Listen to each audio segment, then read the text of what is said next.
Our first question was that we can tell that the film has a double meaning for kids and adults, and so we were wondering what you wanted kids to take out of the movie versus what you wanted adults to take out of the movie. I'm open for anyone taking anything. However, but I know what you mean. But I know what you mean, and I have two girls. I have two little girls at home, and we wanted really not just girls but anybody to feel like they can, when they don't see somebody that looks like them, right? Or they don't feel like they belong, that they can. It's not to limit yourself and just still push through and do whatever you need to do. The themes of retirement, of choosing when to retire, I think will have resonance for a lot of the adults. For the adults, yes. Yeah. Catch it, yeah. It's a good one. You're too young to feel that way. Get ready for what's coming. Jackson Storm is part of the next generation of high-tech racers. The rookie sensation, Jackson Storm. Jackson Storm. Jackson Storm's in a class of his own. Hey, champ. You had a good run. What do you look for in voice actors, and especially for small roles like Jackson Storm and Armie Hammer, for example? For the side characters, Natalie Lyon and I do the casting on all the Pixar movies, and we take a group, we get character descriptions, we get to see the reels on all the movies early on, and then we come up with about 10 names and take those to the director, and then they kick it back to us and we get 10 more names, in some cases 20 names, whatever, or 30 names.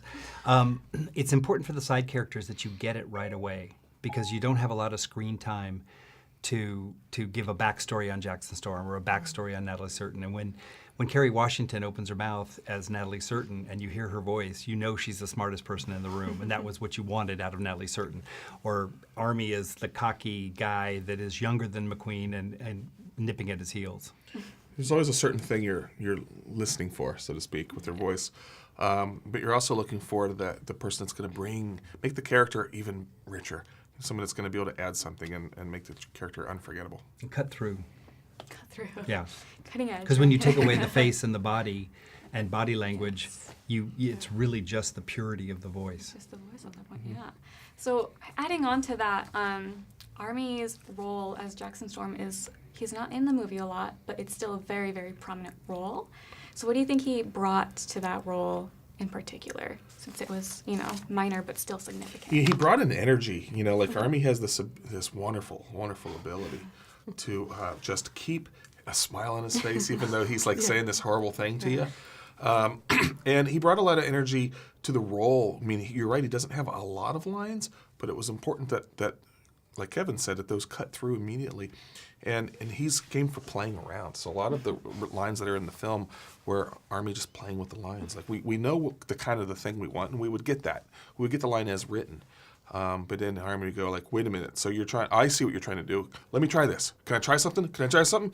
And he would, kind of do these little boxing moves and step to the mic and just and he was out of breath. I mean, he it's an energy that, quite frankly, the microphone picks all of that up. I mean, the microphone picks up all that essence.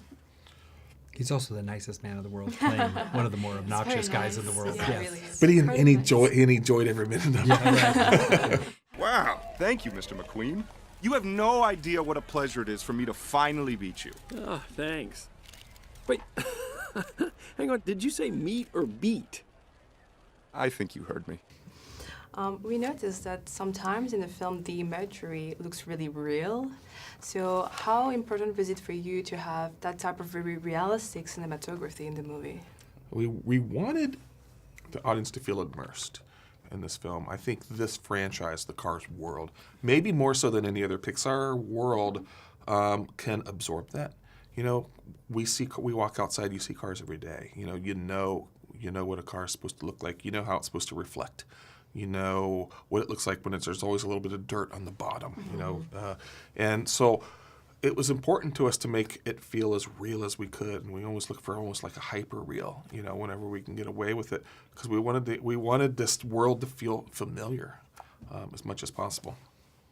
Nice, yes. So you guys had a lot of time designing cars and everything in the movie, so we wanted to know if you could be reincarnated into a car, what car would you pick? A Mercedes AMG wagon. That's very nice. Nice choice. Black on black. Black on black. Nice. Wow, that's a tough one. You know, I would pick a late 70s black Chevy pickup truck. Because that's what my dad had when I was a kid. Very sentimental. Too. Yes. You'll never be as fast as Storm, but you can be smarter. Good luck out there. You're gonna need it. I decide when I'm done. You are not winning this. I'm coming for you, Storm.